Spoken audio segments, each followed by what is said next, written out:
Hello, मैं doctor कीर्ति सबनिस हूँ। मैं इन्फेक्शियस डिसीज़ की कंसल्टेंट हूँ, फिजिशियन हूँ, फोर्टिस हॉस्पिटल मुंबई में।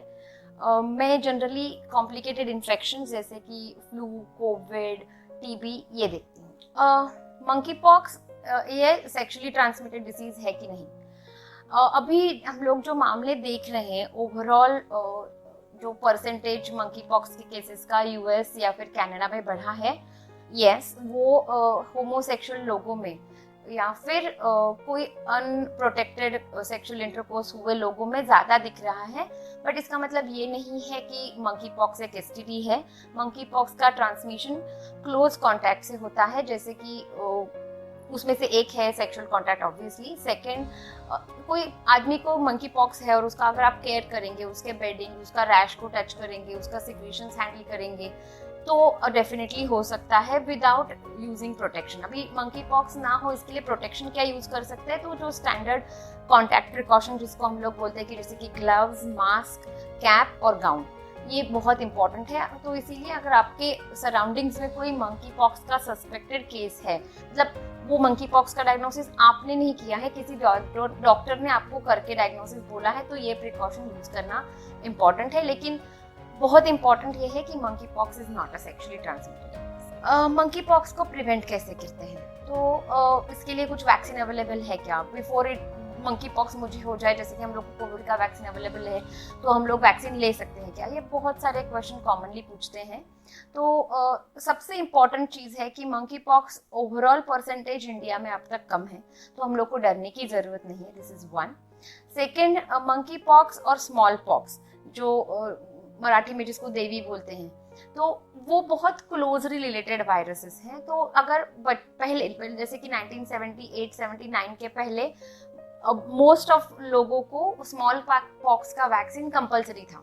तो अगर आपने स्मॉल पॉक्स का वैक्सीन लिया है तो ऑटोमेटिकली आपको 100% नहीं, अराउंड 60 to 80%, और हम लोग जो साइंटिफिक भाषा में बोलते हैं क्रॉस प्रोटेक्शन, आपको मंकी पॉक्स के लिए भी प्रोटेक्शन मिलेगा। अगर आपको स्मॉल पॉक्स का वैक्सीनेशन नहीं मिला है और तो फिर आपको इंडिया में अभी वैक्सीन अवेलेबिलिटी नहीं है। हम लोग को प्रिवेंशन एक ही चीज़ हम लोग फॉलो कर सकते हैं कि जैसे किसी डेफिनेटली मंकी पॉक्स डायरेक्टली आपको ट्रांसमिट नहीं होगा अनलेस आपका कोई लास्ट 21 डेज में क्लोज कॉन्टैक्ट है। तो क्लोज कॉन्टैक्ट मतलब क्या? तो जिस पेशेंट को ट्रैवलिंग और मंकी पॉक्स का कॉन्टैक्ट का हिस्ट्री है, ऐसे व्यक्ति से ही अब तक के मामले मंकी पॉक्स के इंडिया में सामने आए हैं। तो ऐसा कोई व्यक्ति आपको पता है तो उससे क्लोज कॉन्टैक्ट अवॉइड करें। यही अभी हम लोग इंडिया में प्रिवेंशन के लिए कर सकते हैं जिनको पहले स्मॉल पॉक्स का वैक्सीन नहीं मिला। अगर आपको स्मॉल पॉक्स का वैक्सीन मिला है तो आपको most of the times cross protection मिलेगा, तो डरने की जरूरत नहीं। तो अगर सपोज आपके घर में किसी को या फिर आपके क्लोज कॉन्टैक्ट में किसी को मंकी पॉक्स जैसा लक्षण है तो क्या करें? तो अभी इंडिया में मंकी पॉक्स के ज़्यादा केसेस नहीं हैं।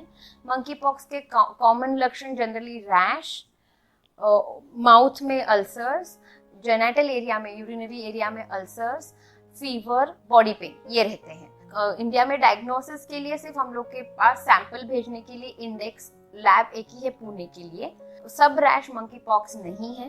अगर आपको मंकी पॉक्स का सस्पिशन है तो आप प्लीज़ आपके near by infectious disease consultant expert को कांटेक्ट करें, या फिर अगर एज कम है तो पीडियाट्रिशियन को कांटेक्ट करें और उनको डायग्नोस करने दें। तब तक के लिए पेशेंट को कंप्लीटली आइसोलेशन में रखें। उनका जो कपड़े हैं, उनका जो बेडिंग है, उनका जो खाना पीने के बर्तन है वो अलग रखें। और जब भी आप उनको हेल्प करने के लिए जा रहे हैं तो आप प्लीज़ मास्क और ग्लव्स डाल के जाएं। जितना अगर अपना आप काम कर पा रहे हैं तो जितना कम से कम उनसे फिजिकल कांटेक्ट रखेंगे उतना बेटर रहेगा। डरने की बात नहीं है। मंकी पॉक्स से ऐसा नहीं है कि वो बहुत ज़्यादा कॉन्टेजियस है या फिर उससे डेथ रेट या फिर कॉम्प्लिकेशंस का रेट ज़्यादा है, तो डरने की बात नहीं है। थोड़ा समझदारी से हम लोग कॉमन प्रिकॉशन लेंगे तो भी ये इन्फेक्शन प्रिवेंशन कर सकते हैं।